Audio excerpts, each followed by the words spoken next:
இன்று பிப்ரவரி மாதம் 16ஆம் தேதி 2024 திருப்பலி வாசகங்கள். இன்றைய திருப்பலி வாசகத்தின் பதிலுரை பாடல் பல்லவியாக, நொறுங்கிய உள்ளத்தை இறைவா நீர் அவமதிப்பதில்லை. திருப்பாடல் அதிகாரம் 51 இறைவசனம் 17. திருநீரூற்று புதனுக்கு பின்வரும் வெள்ளி.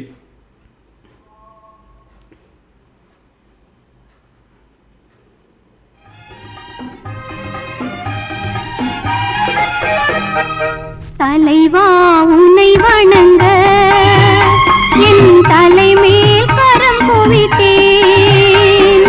வரமே உன்னை கேட்க நான் சிரமே தாழ் பணிந்தேன்.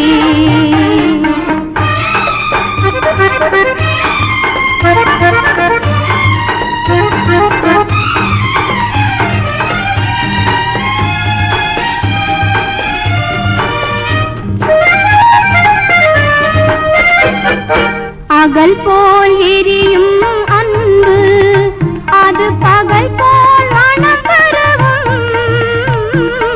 அகல் போல் எரியும் அன்பு அது பகல் போல் மனம் பெறவும். நிலையாய் உன்னை நினைத்தால் நான் மலையாய் உயர்வடைவேன். நான் மலையாய் உயர்வடைவேன். தலைவா உன்னை வணங்க என் தலைமேல் கரம் குவித்தேன்.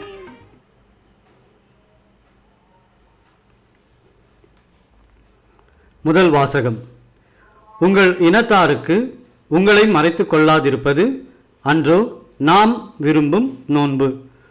இறைவாக்கினர் ஏசாயா நூலிருந்து வாசகம். அதிகாரம் 58 இறைவசனம் 1 முதல் 9 முடிய.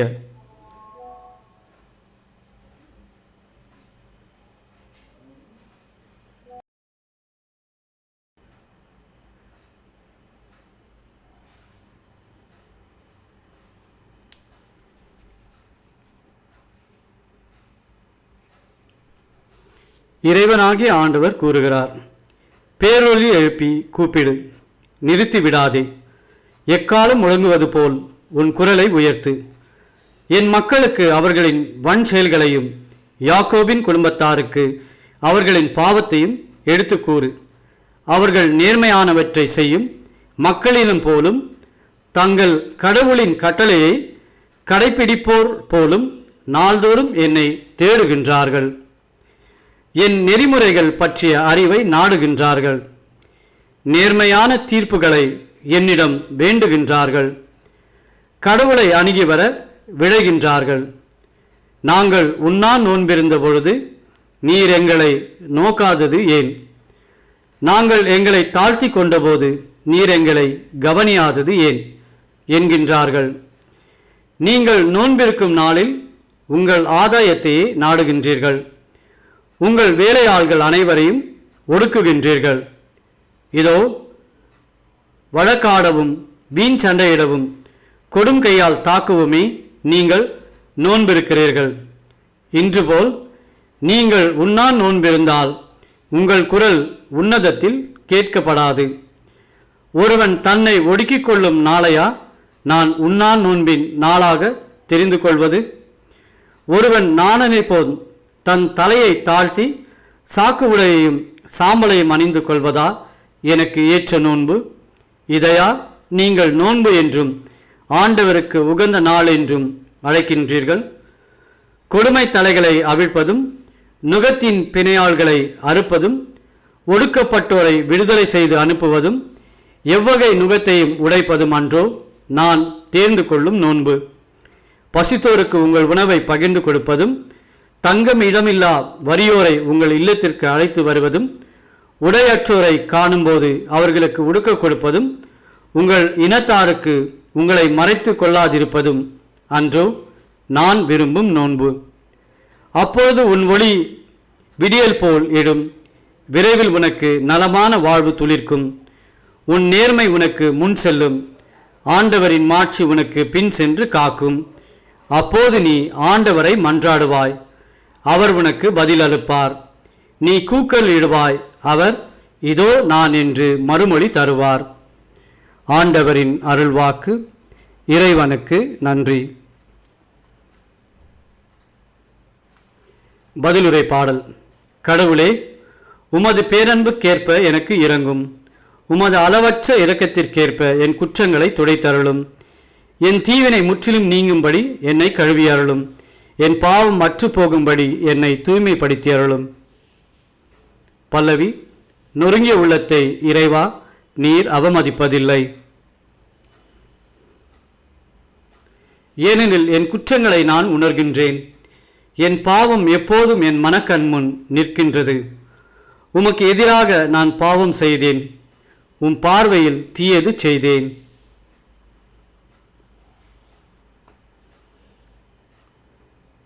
பல்லவி. நொறுங்கிய உள்ளத்தை இறைவா நீர் அவமதிப்பதில்லை. ஏனெனில் பலியினால் உம்மை மகிழ்விக்க முடியாது. நான் எரிபலி செலுத்தினாலும் நீர் அதில் நாட்டம் கொள்வதில்லை. கடவுளுக்கேற்ற வழி நொறுங்கிய நெஞ்சமே. கடவுளே, நொறுங்கிய குற்றமுணர்ந்த உள்ளத்தை நீர் அவமதிப்பதில்லை. பல்லவி. நொறுங்கிய உள்ளத்தை இறைவா நீர் அவமதிப்பதில்லை.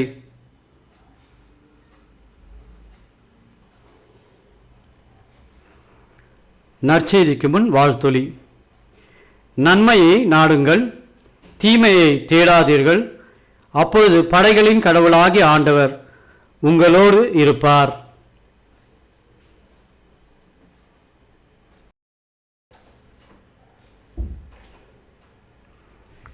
நற்செய்தி வாசகம். மணமகன் அவர்களை விட்டு பிரிய வேண்டிய காலம் வரும். அப்போது அவர்களும் நோன்பிருப்பார்கள். மத்தேயு எழுதிய தூய நற்செய்தியிலிருந்து வாசகம். அதிகாரம் 9, இறைவசனம் 14 முதல் 15 முடிய.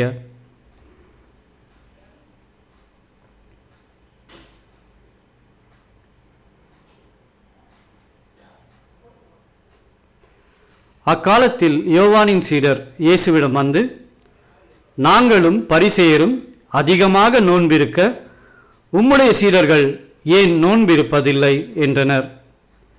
அதற்கு இயேசு அவர்களை நோக்கி, மணமகன் தங்களோடு இருக்கும் வரை மணவிருந்தினர்கள் துக்கம் கொண்டாட முடியுமா? மணமகன் அவர்களை விட்டு பிரிய வேண்டிய காலம் வரும். அப்போது அவர்களும் நோன்பிருப்பார்கள். ஆண்டவரின் அருள்வாக்கு. கிறிஸ்துவே உமக்கு புகழ்.